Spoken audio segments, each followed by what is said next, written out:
so you don't have to really worry about who I am. Delighted that some people have come today. As I said, normally when you're invited to plenary sessions, I prepare two versions.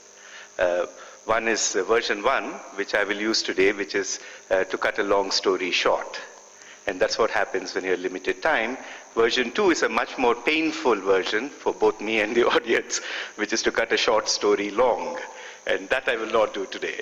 So first, let me begin by thanking the organizers for this opportunity. This has been a fantastic conference, one of the best that I've attended.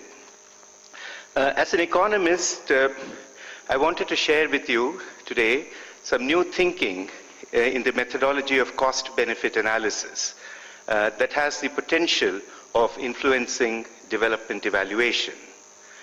This new way of looking at cost-benefit analysis, which is being referred to as the cost of inaction approach, brings back the focus on opportunity costs, a term that economists use very often, and benefits into the discussion of evaluation. In many ways, I'm going to very briefly describe what the methodology is and what the attempt is, but the cost of inaction approach offers a potential breakthrough and addresses many of the reasons why conventional cost-benefit analysis has virtually been forgotten and dropped, especially in evaluating social interventions. Instead of totally rejecting cost-benefit analysis, almost sounds like throwing the baby out with the bathwater, as they say, cost of inaction retains many of the positive features of conventional cost-benefit analysis and complements it with very rich and new methods of analysis. The basic rationale for using cost-benefit analysis in project evaluation is well known. If expected benefits of an investment or an intervention exceed the costs, then the intervention makes a net positive contribution and so is desirable. But there are several issues that come up, and in fact, conventional cost-benefit analysis, as was applied to project evaluation, sought to answer the question, where will we get the maximum returns for our investment? This is an important question to keep in mind, especially for resource-poor countries, because there's always a budget constraint and there's always a struggle on where to allocate these limited resources over very many competing demands of health, education, nutrition, water, sanitation, infrastructure, and so on and so forth. And though it is difficult to do so strictly in the field of in the social sectors, I find that many evaluations shortchange the importance that efficiency really deserves. The conventional cost-benefit analysis also has one or two other important merits. First of all, it does look at issues of sustainability, by looking into the future and projecting returns, benefits, and costs into the future. It at least factors in the consideration that change may take a decade or more. Again, sustainability as a criterion that we use in an evaluation today is among the weaker criterion to use. Not many people comment on sustainability. We have a theory of change, but the theory of change is seldom explained in terms of, okay, we are planning this over 10 years, over 12 years, or 7 years. It's often that a program is introduced today, and then it's almost goes into perpetuity. And second, as I mentioned, of course, the issue of cost effectiveness or efficiency is important. Having said that, there are 5 very fundamental problems with conventional cost-benefit analysis. I want to talk about them and explain how the cost of inaction approach tries to address them. The first one is, of course, the complexity of dealing with benefits foregone, what economists call opportunity costs. So it's very difficult to evaluate one project per se. So if you find that the net present value or the net benefits are positive, it really does not explain to me as an economist that yes, you must undertake this project. Because the question that I will immediately ask is, what is the opportunity cost? And the opportunity cost means if I had the same million rupees to invest in this project and I'm getting a positive return, where else could I have invested that million rupees and would I have got a higher return on that? So just because this is giving me a positive return, it does not mean that it's the best use of my resources. So one has to constantly grapple with this idea of opportunity costs. Yes, this project has given me a positive return or a positive net benefit.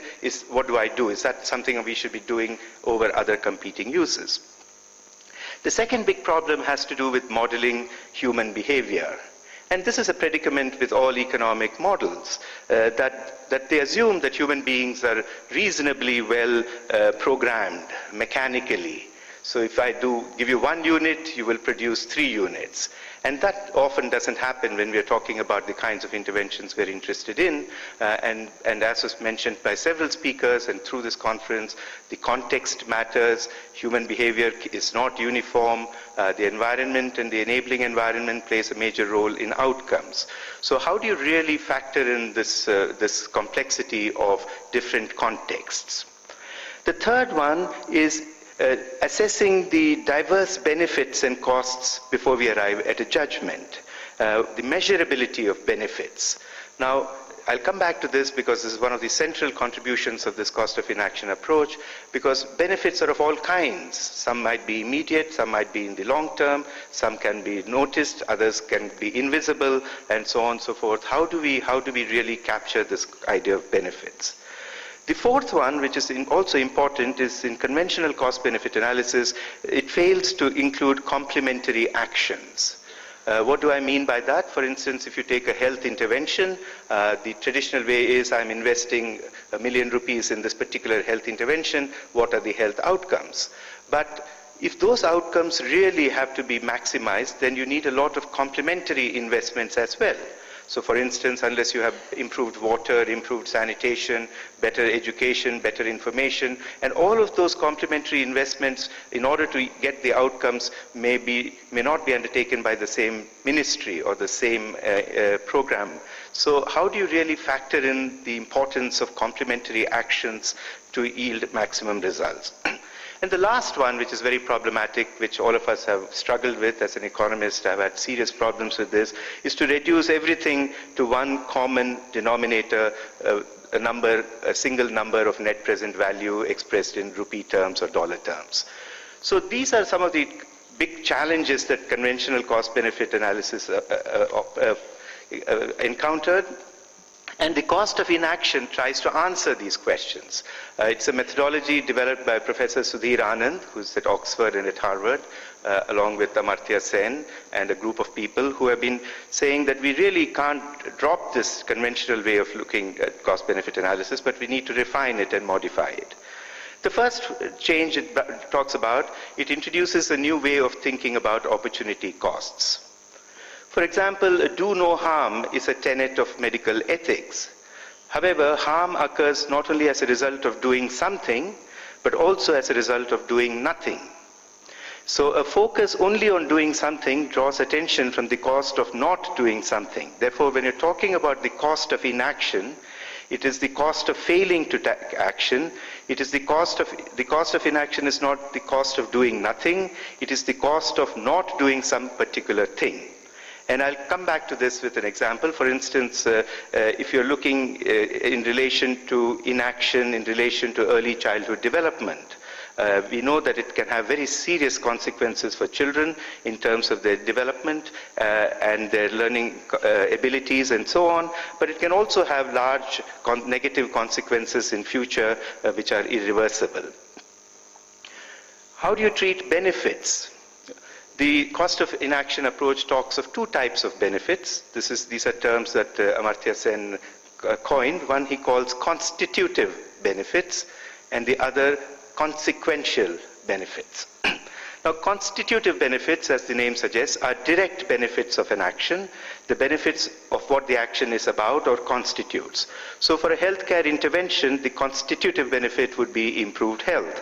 For an intervention to expand secondary schooling, the constitutive benefit would be the educational gain that accrues to an individual.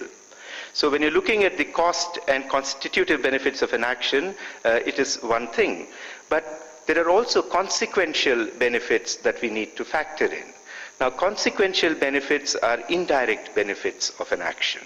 In fact, it refers to the negative consequences that the action avoids, or the positive externalities, a term that economists use, or positive externalities that it generates. For example, if a healthcare intervention is not implemented, the continued ill health of children may lead them to drop out of school and thus lower educational attainment. Dropping out of school may in turn lead to increased risk behaviors, even crime in some instances, and other negative outcomes. So taking account of the benefits of avoiding such negative consequences can substantially increase the magnitude of the total benefits of an action and hence its desirability. So the cost of inaction approach says, let's look at both the constitutive benefits, the direct benefits, as well as the consequential benefits, the costs of not undertaking that action. When we talk about, this is the third point, which is when you talk about the consequential benefits, the context becomes very relevant. And this is where the attempt is in the cost of inaction approach to say the consequential benefits need not always be uniform. Yes, we may all go to school, we may all get standard 8 education, but the consequential benefits will be quite different depending upon the context, and so it provides room for having the same intervention interpreted in terms of different sets of benefits in different contexts. The fourth point has to do with what I talked about, complementary actions. So in this example that I gave you, take the case of early childhood development, the constitutive benefits could be health and development benefits. A constitutional benefit could be improved school performance of children. But when I say that a constitutional benefit, and I want to take that into my calculus, is improved school performance in the future, it assumes or it takes for granted that there are schools and teachers who will provide the necessary education. So in this approach, we argue that if you're really going to say that we must consider the consequential benefits of improved schooling for children as a result of better ECD or early childhood development, then you must factor in the additional costs of providing that schooling.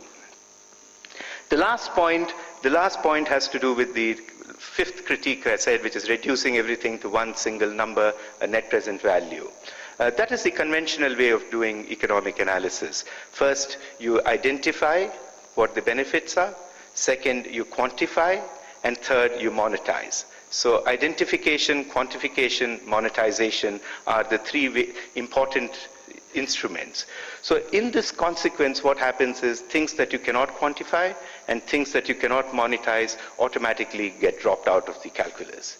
And so you're actually dealing with a very imperfect measure of trying to say, well, this is it and what else can I do?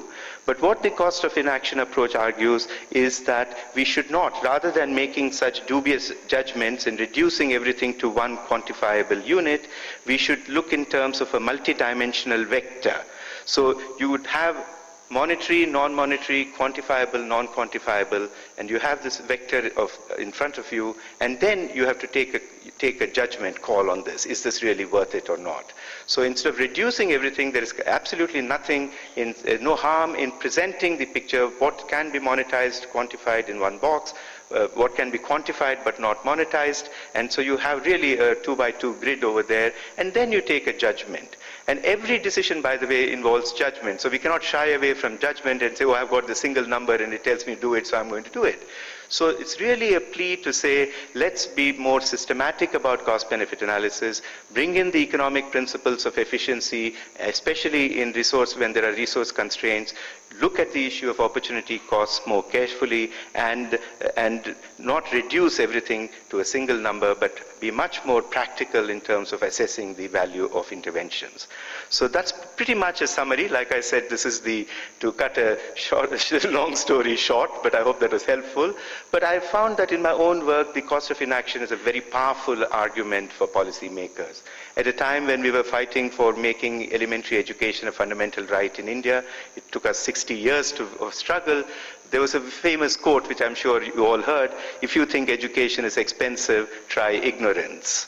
It is that kind of a logic which really seems to appeal to many policymakers, because otherwise the finance argument, oh, we don't have any money to ensure universal schooling.